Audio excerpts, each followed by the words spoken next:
নজর রাখবো পরবর্তী সংবাদে। আজ কুমারঘাটে পঞ্চায়েত সমিতির হলে আবার সপ্তাহ এবং সেখানে ব্লাড ডোনেশন বা রক্তদান শিবিরের আয়োজন করা হয়। তার পাশাপাশি ছিল বসে আঁকো প্রতিযোগিতার আয়োজন। অনুষ্ঠানে ছিলেন সভাধিপতি হিসেবে অমলেন্দু দাস, উপস্থিত ছিলেন পঞ্চায়েত সমিতির চেয়ারপারসন থেকে শুরু করে অন্যান্যরা, বিএসএফ এর চেয়ারপারসনরাও উপস্থিত ছিলেন।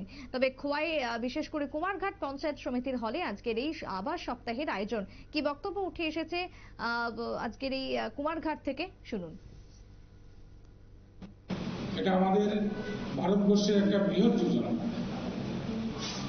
আর বিশেষ করে আমাদের ত্রিপুরা রাজ্যে তো ওটা খুব সুন্দর কাজ হয়েছে। আজকে এখানে পরিসংখ্যান আমরা প্রায় 14,000 করে কুমারঘাট ব্লকে আমরা দিয়েছি প্রধানমন্ত্রী আবাস যোজনা। আগের একটা লিস্ট ছিল, তারপরে এনএক্সআর সি, এনএক্সআর ডি, তার বাইরেও যারা রয়েছে, যাদের ঘর নেই, গরিব মানুষ, একটা ঘর করার স্বপ্ন সবাই থাকে যে আমার একটা ঘর হোক।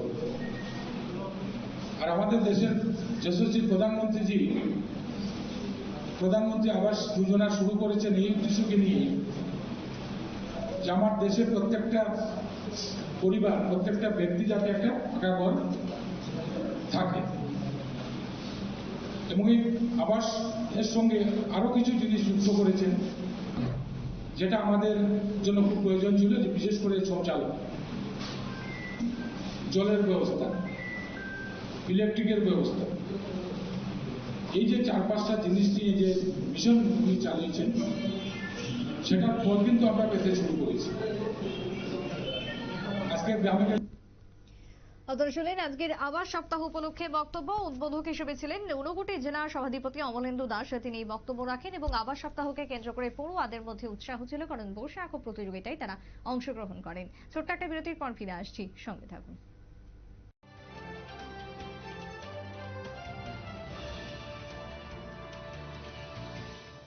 শহর হোক বা রাজ্য, দেশ হোক বা বিদেশ, এমনকি বিনোদন এবং